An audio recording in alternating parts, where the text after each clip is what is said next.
Assalamualaikum warahmatullahi wabarakatuh. Selamat berpuasa teman-teman semua. Kali ini di ruang podcast FEB, karena kita masih dalam bulan Ramadan, jadi hari ini kita kedatangan dua tamu spesial, dosen-dosen dari Fakultas Ekonomi dan Bisnis UPN Veteran Jakarta yang ada di program studi Ekonomi Syariah. Nah, boleh langsung aja kita perkenalan sama para narasumbernya. Dan yang pertama, Oke, perkenalkan, Assalamualaikum warahmatullahi wabarakatuh. Perkenalkan, saya Ibu Vinda dari Prodi Ekonomi Syariah. oke, makasih Bu Vinda. Selanjutnya ada Bu. Assalamualaikum warahmatullahi wabarakatuh. Saya Diva dari Prodi Ekonomi Syariah. Oke, jadi alhamdulillah banget karena nuansanya sedang bulan suci Ramadan ya Ibu ya. Kita mencoba untuk membuat suatu diskusi, kali ini nggak akademik, tapi sedikit viral dan ada sedikit sentuhan agamanya. Mungkin ibu-ibu bisa memberikan kita informasi yang adik-adik mahasiswa mungkin belum tahu nih Bu, gitu. Nah, tapi sebelumnya teman-teman, apa sih yang sekarang lagi viral banget dan berkaitan sama bulan suci Ramadan? Yap, teman-teman tahu video berikut ini ya yang ada di layar teman-teman ini. Jadi ada salah satu kita bilangnya TikTokers ya, yang bilang bahwa sahur itu hal yang merepotkan Bu. Sahur itu mengganggu jam tidur. Jadi anak muda itu mungkin ada kali ya keresahan pada tahap itu gitu Bu, yang zaman sekarang. Bahwa sahur itu sangat mengganggu jam biologikal kita untuk tidur. Nah, yang ingin kita tanyakan terlebih dahulu, sebenarnya kita tuh sebagai umat muslim yang menjalankan puasa, wajib nggak sih Bu untuk kita sahur? Dari siapa dulu nih yang mau jawab? Oke, kalau sahur itu sebetulnya bukan satu kewajiban, Bu, namun melainkan ada keutamaan tersendiri. Jadi maksudnya ketika tidak sahur pun puasa akan tetap sah, namun sahur itu punya banyak sekali keutamaan. Yang mana ketika keutamaan itu nggak kita laksanain, rasanya sayang sekali gitu untuk puasa kita seperti itu. Maka ketika tadi ada isu itu, wow gitu ya, sehingga nanti kita akan coba lihat kira-kira apa saja sih keutamaan daripada sahur itu sendiri. Oke. Kalau dari Bu Vinda gimana? Iya, sama seperti Bu Diva, karena hukum sahur itu adalah sunnah. Nah, di sini adalah sunnah muakkad, yaitu sunnah yang kalau bisa dikerjakan, begitu ya. Nah, di dalam sahur itu juga ada berkah. Nah, di situ. Kemudian, kenapa sih kok sebagai umat muslim itu disunahkan untuk sahur? Karena satu, ternyata sahur itu menjadi pembeda puasa dari kita orang Islam dan juga ahli kitab. Nah, kalau zaman dulu ahli kitab ya, kalau mungkin sekarang sih non-muslim mungkin seperti itu. Jadi ya kalau bisa kita sahur gitu. Dan ada juga untuk kesehatannya seperti itu. Nah, jadi karena tadi benar saya sependapat dengan yang disampaikan ibu-ibu ini, kan sahur itu jadi pembeda ya. Bulan suci Ramadan itu 1 dari 12 bulan kalau kita hitungnya pakai bulan yang Masehi. Jadi ada identik khusus lah kalau kita itu memang sedang Ramadan, kita ya menjalankan salah satunya selain buka puasa adalah menjalankan sahur. Walaupun notabene sahur itu tidak wajib. Nah, tapi Bu, kalau misalnya ada orang yang merasa terganggu karena jam tidur mungkin yang biasanya dia tidur bisa 8 sampai 10 jam tiba-tiba harus sahur yang mungkin makan waktu katanya harus masak, harus nyiapin ini itunya 2 jam Bu hilang. Gimana itu Bu? Sebenarnya sih kita nggak perlu yang bangun jam 2 kemudian masak gitu kan, nggak perlu ya. Kita mungkin ya hal-hal yang simpel saja, ada kurma ya makan kurma saja, atau bahkan seteguk air pun cukup sebenarnya. Ya, jadi kita nggak perlu yang repot-repot bagaimana. Dan juga waktu sahur itu sebenarnya sunnahnya adalah mendekati fajar, ya mendekati azan subuh. Kalau nggak salah sekira-kiranya 50 ayat lah dari azan subuh tersebut. Jadi memang kebiasaan kalau sudah terbiasa prepare untuk sholat subuh ya waktu-waktu itu dekat, sebenarnya tidak mengganggu jam biologis kita untuk tidur. Oke, jadi sebenarnya ada triknya ya. Tadi kata Bu Vinda, boleh nih teman-teman sedikit mepet dengan azan gitu. Kalau dari Bu Diva gimana? Setuju sih Bu, benar. Sebenarnya ketika kemarin itu ada statement bahwa sahur tidak untuk semua orang gitu ya di video tersebut gitu.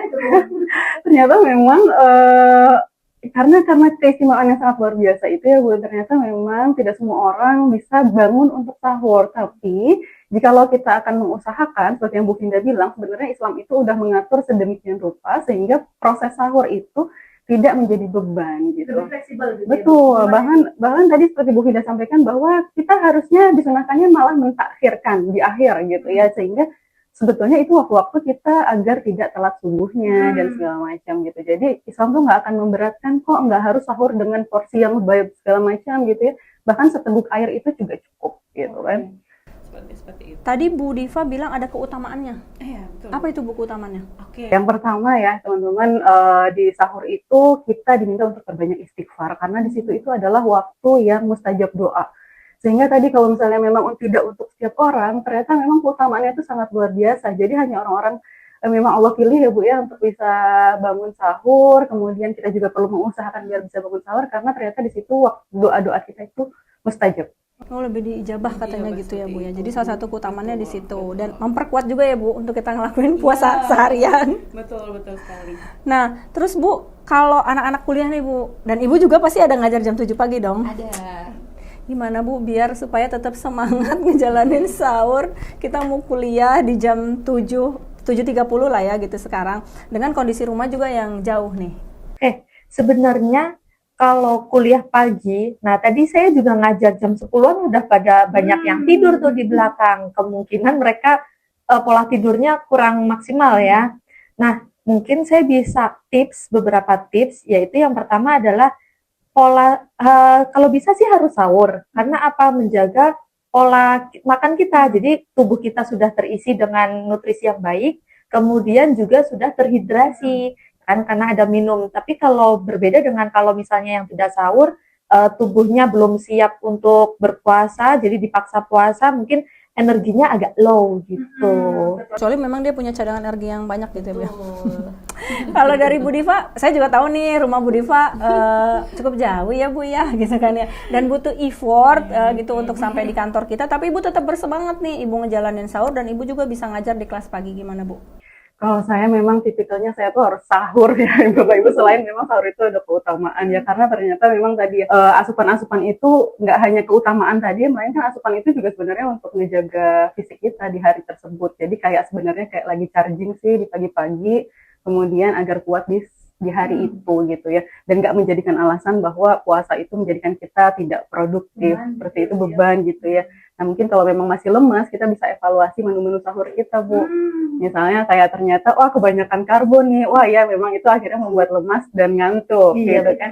Ternyata ketika coba banyakin protein, wah itu malah jadi lebih fresh seperti itu. Nah itu sih bisa kita improvisasi. Iya. Nah, kalau mau bagiin tips nih Bu, gimana caranya kalau supaya kita masak sahur itu nggak kerepotan? Kalau kata anak zaman sekarang nggak tercepot-cepot Bu gitu. Jadi gimana nih kita tinggal bangun sahur terus tinggal makan atau ya intinya meminimisasi tadi ya keriwetan yang ada di dapur. Apa ya? Kalau yang paling simpel sih ngangetin sisa buka puasa. Nah, berarti masaklah buka puasa yang jauh lebih banyak. Kalau di Bu Diva gimana? Sama Bu. Kita penuh kehangatan di sahur ya, menghangatkan Makanan semalam. Tadi ada pilihan tips menunya juga dari Bu Diva, jangan terlalu banyak di karbohidrat. Kalau bisa tadi kata Bu Vinda itu harus banyak air ya Bu ya. Memperkuat mineral di dalam tubuh kita, terus banyak juga protein. Nah Bu, kalau ini ada pertanyaan yang mungkin saya juga kayak pernah hilaf ya Bu ya melakukannya. Saya itu pernah misalnya minum, nggak sengaja azan Bu. Atau saya lupa banget nih, aduh belum minum. Orang udah mulai azan Bu. Nah itu kan ada dua klausulnya ya. Satu saat kita minum tapi kita nggak dengar orang azan. Atau saya udah dengar azan, saya lupa minum, saya mau cepet-cepet minum. Itu diperbolehkan nggak sih Bu? Di sini sih kayaknya ada dua pendapat ulama ya.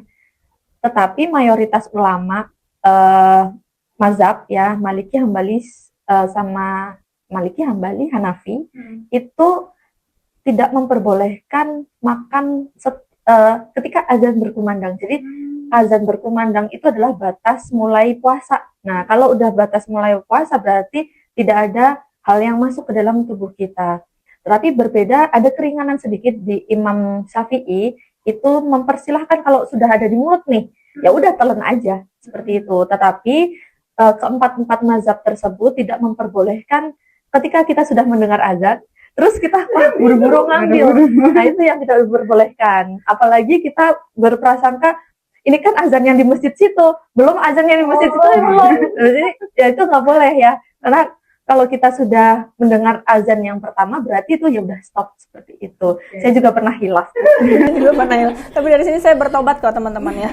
Kalau dari Bu Diva gimana nih Betul, pandangannya? sama kami. Sama sih Bu, betul seperti itu. Memang kan ada kondisi kita udah siap nih, tiba-tiba dengar azan. Nah, maka air yang kita sudah siapkan itu boleh kita minum di azan itu. Namun ketika memang belum dipersiapkan, tiba-tiba kebangun azan, kecepot-cepot ngambil gitu, itu udah nggak bisa Bu, karena itu tidak sedang dalam proses untuk minum ya ibaratnya. Berarti Bu, misalnya nih saya telat sahur, pas saya udah bangun, yang saya dengar suara azan tapi baru Allahu Akbar gitu. Nah itu saya juga udah nggak boleh ngambil. Kalau beberapa pendapat yang seperti disampaikan Bu Finda itu sudah nggak bisa karena sudah masuk waktu azan. Yang penting baca niatnya aja ya. Iya, betul. Oke. Nah, ketika tadi kita melihat ada banyak masyarakat, terutama yang menyuarakannya adalah TikTokers nih Bu. Kan TikTokers itu juga banyak followernya ya Bu. Gimana sih pandangan Ibu kok bisa, atau gini, gimana caranya kita, mungkin ada beberapa hal yang kita nggak bisa sependapat dengan banyak orang, tapi kita bisa accept dan kita terima buat diri kita sendiri. Gimana caranya Bu? Ya itu sih, pertama kita filterisasi ya, filter informasi mana yang sebaiknya kita ambil baiknya, dan informasi mana yang sepertinya tidak baik untuk kita. Jadi kalau memang orang di media sosial itu menyuarakan apa yang ada di kepalanya, meskipun itu juga bertentangan dengan apa-apa gitu. Jadi ya kita sendiri yang filter gitu, meskipun tadi ada mengganggu jam tidur ya, mungkin itu baginya memang seperti itu, tetapi kalau di dalam hukumnya kan ternyata sahur ada keberkahan dan lain sebagainya, seperti itu. Dan hanya orang-orang pilihan ya Bu ya yang mampu untuk melakukan itu. Kalau dari Bu Diva gimana Bu?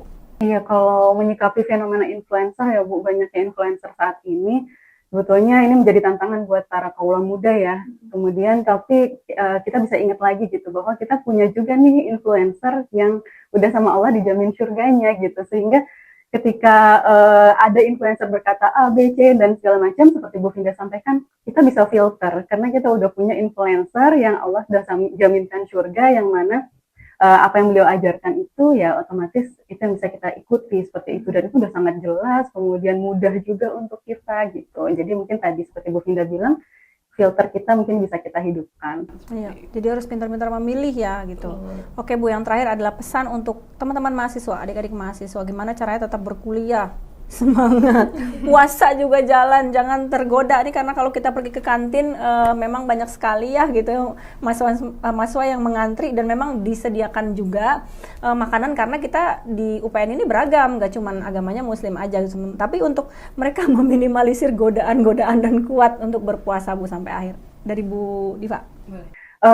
Mungkin ini ya teman-teman, kita bisa apa namanya, kita bisa minta dulu sih sama Allah ya. Kadang-kadang kita ngerasa bahwa kita kuat berpuasa karena kemampuan kita, karena kualitas sahur kita yang luar biasa, tapi padahal kita bisa minta dulu sih, ya Allah berikan kita kekuatan untuk menjalani Ramadan ini dengan lebih baik, seperti itu. Dan kemudian kita bisa support tadi, ikuti sunnah-sunnah yang Rasulullah ajarkan gitu ya, tadi dari sisi bagaimana kita sahur, jam sahurnya, dan kemudian apa yang kita makan juga sebetulnya sudah diajarkan sama Rasulullah. Jadi dari proses-proses itu mudah-mudahan jalan proses puasa kita, ibadah kita pun Allah bantu dan kita bisa lebih baik lagi. Tetap semangat gitu ya. Semangat. Dari Bu Finda tipsnya? Iya, sebenarnya sama Bu Diva ya, karena manusia itu harus ikhtiar dulu ya, doa dan ikhtiar itu harus. Jadi kalau untuk menjalani satu hari penuh ya kita siapkan tubuh kita dulu ya, dari makanan yang bergizi, cairan yang terhidrasi, kebutuhan cairannya terpenuhi, kemudian atur jam tidurnya dan juga manajemen waktu. Nah, jangan sampai kita sudah nanti ada kuliah nih, jadi kita harus siap tubuhnya ya. Kemudian jangan beraktivitas yang berlebihan dulu untuk saving energi ya, seperti itu. Dan juga manajemen waktunya tentu saja untuk beribadah ya, karena ini bulan yang penuh keberkahan. Bulan yang ya cukup sekali datangnya gitu kan, bukan yang setiap bulan. Nanti kalau misalnya mau tidur yang lebih nyenyak ya bisa lah gitu ya di bulan-bulan yang lainnya gitu setelah Idul Fitri gitu teman-teman. Nah itu tadi teman-teman tips dari kedua dosen yang datangnya dari Prodi Ekonomi Syariah. Jadi dari Bu Finda dan juga Bu Diva udah menjelaskan ke teman-teman semua. Yang pertama tentang keutamaan sahur, nikmatnya sahur, berkahnya sahur. Lalu yang kedua menjelaskan tentang bagaimana caranya kita memfilter diri kita, memilih influencer yang memang baik untuk kita tiru. influencer yang memberikan keutamaan, terutama keutamaan tadi yang memberikan syafaatnya ke surga untuk kita. Dan yang terakhir tadi sudah dijelaskan juga tentang bagaimana caranya memanage waktu, tips untuk masak sahur yang penuh kehangatan ya dari kedua ibu-ibu ini. Jadi insya Allah kalau kita jalanin ini semua, ibadah puasa kita selama 1 bulan Ramadan ini insya Allah dilaksanakan dengan sangat mudah. Sekali lagi saya ucapkan terima kasih untuk Bu Vinda dan juga Bu Diva atas kesediaan waktunya sharing bersama teman-teman di Ruang Podcast FEB. Sampai ketemu di podcast berikutnya. Sampai jumpa. Wassalamualaikum warahmatullahi wabarakatuh.